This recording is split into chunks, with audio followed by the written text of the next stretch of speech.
Okay. 13 Love. Rise of Flies, Detroit like the Nines. For Yellow Bay. Okay, so was just doing some meditating, you guys. Kind of been. I haven't been online for a minute. Well, I haven't been in a while, but anyway, I'm online. Well, online. I am online, but it's counted online. I guess you could call it being online. So I was meditating, right? Because I'm starting back from not the beginning, but back at the basics is basically, exploring, because I've been, dream walking for a number of years now, and so I wanted to start getting deeper into my dreams because I realized that it is in the dream state where you're actually becoming, and tapping in more to your organic self, your original self, which would be, your, kind of flowing self, which is what we are as spirits. Like as spirits, we're constantly, for lack of a better phrase, chasing a high. That's why we're always, saying praises to the Most Highs and stuff like that. And really what it is kind of even though there is a creator, but it's like our innate nature as spirits to, collect information and change and transform with the information that we receive. That's what we do as spirits, like, because we are electromagnetic beings, we like to constantly transform. So where I will like to, being magnetic, which is basically saying the negative, the positive, and the negative and the positive, which they're calling the masculine and feminine energy, which is really, the electromagnetic energy. Positive will be electric. Negative will be more magnetic. Both of these things create electricity and magnetism, but one does it at a greater abundance than the other. So for something dealing with like a yin energy, the female energy, it receives a lot, and every now and then it releases energy. This is how it's able to, create, if you will, that invisible trail that attracts other lights to it. So it's like, it's almost like, somebody made a pie and they're fanning the fumes of the pie, and people in the town are smelling it and they're drawn to it, but it's still not the abundance of the pie, it's just the smell. So that's a female's or a feminine energy, which would be negative, also known as magnetism. Then you have a positive or a yang energy, which would be known as a masculine energy, which it does the same, but it's more so expressive. So a great example you can see of this energy, well, actually both energies, because it still does play out both ways, is the sun and the moon. The sun would be the yang, which is the expressive, the electricity, and masculine energy, ironically, is the giving energy. You know what I'm saying? But when you're dealing with esoteric and you're dealing with, spirituality, there's a good and bad to both sides, either way you go, you know what I'm saying? Or not even good to bad, but a yin and a yang to both sides. So that makes up the whole of the one. So back to what I was saying about the masculine energy. The masculine energy would be like the sun. And for the most times, the sun likes to be exalted. Now, the way that the sun is exalted is not by constantly holding on to its own thoughts, its own energies, its own feelings and emotions, but expressing and giving thoughts to others. So this is why, the sun is always seen as the giver of life, but, in truth, it is the mother who is the giver, and it's through her selfishness that she's able to bring forth a higher quality of life, because she's only releasing at certain times. She's not, where the sun is constantly releasing, and it's only certain times receiving, which, even if you're the sun and you have millions of people worshiping you, because you are constantly expressing or exalting yourself, you're not going to see that. So it's the same thing with like someone, they're in like a starstruck time, like a celebrity or something like that, and a lot of things happen on their journey and they end up being broke and stuff like that. That's just kind of the same thing, because they're so in the moment that they're so into much of the giving. I mean, not they're giving and they're receiving praise, but the praise that they're receiving is not sustaining them or benefiting them in a positive way. So that's your basic breakdown of male and female energy, masculine and feminine energy, which is the yin and the yang. Once again, yin being the women, which is the darkness, and then yang being the man, which is the light, which I would like to say um, uh, uh, recessive and expressive. So you can say it like that, or whatever the other word the opposite word of to exalting. That will be the yin. But now I say this to tell you about all of this is like disclosures. I'm saying all of this so when I start speaking about what's happening when we're actually going through these dream states is because we're in an upside down world, right? So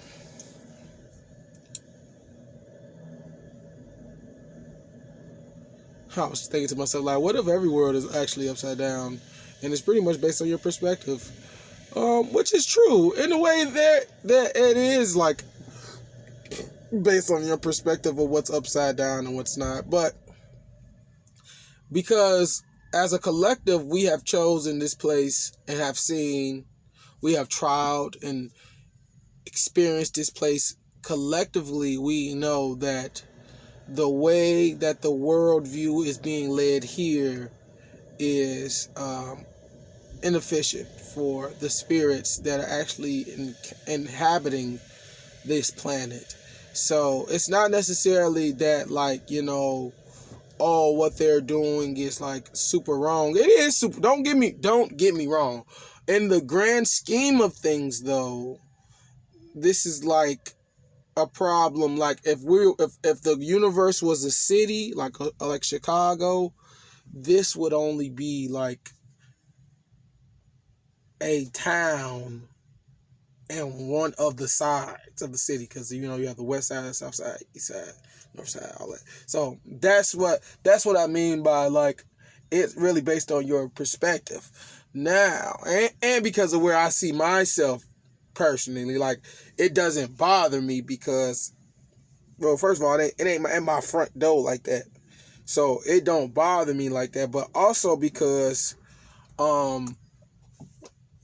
we're separating. Like, even though on this plane everybody still thinks they're all together, but spiritually, esoterically, we're starting to separate, and everybody's kind of starting to go into their own groups and merge with their like-minded individuals that agree with them. You know what I'm saying?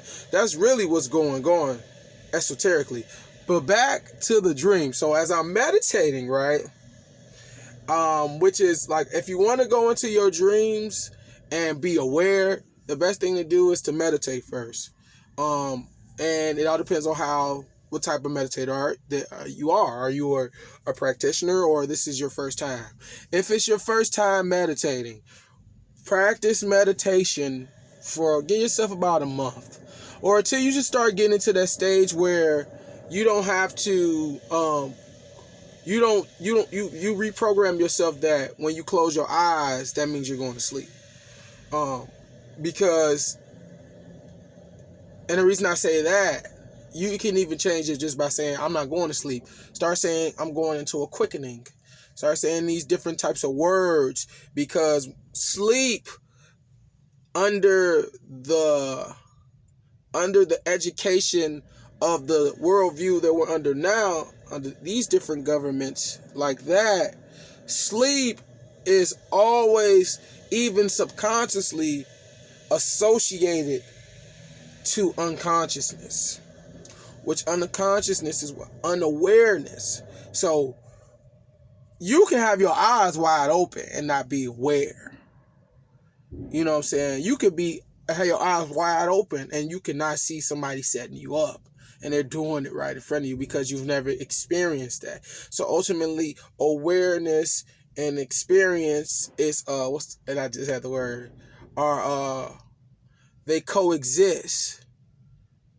They're interchangeable. They coexist together.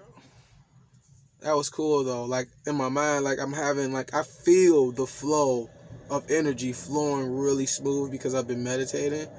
And so like I kind of cut it off there, but I have like, cause sometimes when I'm thinking, I'm still thinking faster than I can talk. So, but right now it's like really balanced.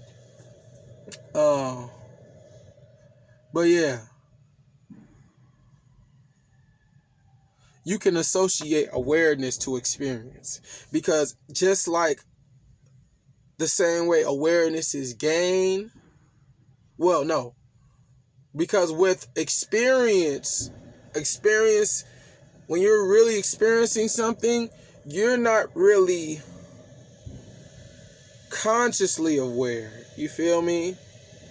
So it's like if you're in the moment. And once that moment's over, that's when you kind of can observe and fully get an awareness of what took place. But during an experience, awareness and knowledge and wisdom is not really gained. You're too busy experiencing the moment. This is true. These are facts. If you just pay attention, you'll see it for yourself. But so, you have to rewire your brain to get out of the state that every time you close your eyes, you're going to sleep. Once you do that, you want to start meditating before you go to bed. You don't have to meditate all the way until you fall asleep. You can meditate, give yourself about like 30, usually around at this time, you should be able to go an hour. But also at this time, you're usually not even looking at the time because you just enjoy meditating. So however long you be there. You feel me? But, to make it easier, put on a track or something that's an hour long. And, you try to make it through that as much as you can. But you have to push yourself. You know what I'm saying? Don't stay if you got 15 minutes, okay, now try 30 minutes. Okay, you got 30 minutes, okay, try 45 minutes, okay, or try an hour. Okay, you did an hour, okay, try an hour and a half. Okay, you did an hour and a half, try 2 hours. You know what I'm saying? And you just build on that, and you'll start noticing how long your body really wants to meditate. You'll know. But that is the important part. Remember that. You want to get to a state of meditation, where you know how to meditate. Okay, so then what this is doing is clearing up everything from that day. As you're sitting there meditating, you're going to go over, you don't have to do this at night. You can do this during the day. You can do this at any time, but you're going to start automatically going through what you've done through the day as you meditate. It's a given. Outside of that, if you're not doing that, you're trying to figure out a problem that you're having. You're going to want to clear it out. In meditation, you're going to want to clear it out first, because you're not going to be able to really meditate until you clear out all these thoughts. My practitioners, you should know what I'm talking about. After you do that, come out of meditation, make sure you're in darkness or you have your eyes covered, roll over, go right to bed. Keep the same mentality that you have while you're meditating, though. But don't be so concerned with the not moving part anymore, because now you're truly trying to get comfortable so that your body can fully relax. Now, someone who's a meditational practitioner, we get comfortable in weird areas. We can get comfortable. Once I hit the one comfort, I don't usually have to move no more, unless I'm like, if I pass out and I go to bed. But for the most part, through the meditation, I'll select this and it's come perfectly fine. But this is why I always suggest laying down. Now, what I've noticed as I'm going and I'm meditating, or as I finally roll over and start going into my dreams, the thoughts are still running. I'm no longer moving, but I can see in the thoughts my first eye is activated. You know what I'm saying? Another way of knowing if you've been meditating long enough. If you start meditating before you go to bed and you see the colors and the patterns in your first eye vision, you're doing pretty good. Once you reach that point, keep going until you're done, until you feel like you don't want to do anymore. Because at that point, you pretty much got shit cleared out. Your first eye starting to open. You're actually starting to transition into the next realm, unbeknownst to you. Unbeknownst to a lot of spirits, that's actually when you're starting to transition. And the same thing happens every night. Now, this is where a lot of people get frightened. So this is where I'm talking about, I've been trying to take myself back into the basics. You might start noticing that you're not breathing the same. Meditation is also going to intensify your awareness. So subtleties in your body, like you feeling yourself not breathing the same, you will throw yourself off if you start thinking about it. It'll freak you out. So my suggestion for shit like that is, this is what I'm saying. We gotta get back to our basic selves, because when you were a child and you were doing this, none of this shit was in your mind. None of that was in your mind. So you're trying to constantly, if you focus on just being, don't focus on your body. If you feel it happen, you let it go. You let the experience come, you let it go. This also helps with that as well too. Real life and meditation. You feel it, you feel a little tingling, your muscle jerk, or you're saying you feel yourself like you're not breathing a lot. Don't focus on your breath. Because certain people will tell you to focus on your breath. But focusing on your breath, and then it's fine until you get into a deep state. Because once you start getting into a deep state, your breath starts slowing down. Your heart rate starts slowing down. You will focus on your breath and you will think you're not breathing, and you will throw yourself right off. This is facts, yo. I don't know if niggas is telling people this shit, but I'm telling y'all. So, back to the dream, because people want to know, like, okay, so what's going on? What this got to do with the dreams? All this shit is allowing you, I'm giving you ways to have a smooth transition into a dream. Now, I've been doing this for a while, so I've been trying to get, because that was the big thing. People talk about, like, you will feel it and the vibration and they used to freak me out. I had to get past all of that. So I've been getting past that. And like, so today when I just did it, it's like, it didn't take me that long, like 2 hours. I was in a deep state. Now that's not supposed to happen, because they say normally people don't go into REM sleep until like the last hour? Oh, I went in about an hour. So people don't know what they talk about, because they're coming from the perspective of people not really sharpening their swords. Hell, what they doing? They not trying. They not really learning their shit. But I be learning my shit. So all right. So it was crazy, because as I'm doing it, I start realizing that I will see visions as I'm going into my dreams, quickenings, and I realized if I focus on the vision I was having and not forcing anything, I will slide right into it. Now, over here in this regular body, it'll feel like I'm taking my last breath. But at the same time as you're feeling like you're taking your last breath in your physical body, in the body you're about to go into the dream world, you're exhaling. So it's not that you're losing your breath. There's a slow cycle, one breath. And that one breath of exhaling, inhaling, exhaling is all you need to slide into another dimension. And that's what you're doing. That's why it feels like you're losing your breath. You're not losing your breath. You're moving into another body. So the breath that you're using to travel, and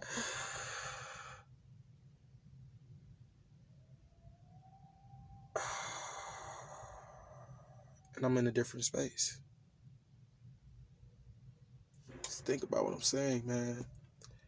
A lot of this shit cannot be explained with just me saying it to you. You have to see the symbols and the colors and feel the vibration that's coming from what I'm saying when you're in that meditational state, because this world is not designed to match the spirit world. At one point it was, you know what I'm saying? But this world is not designed the same way anymore.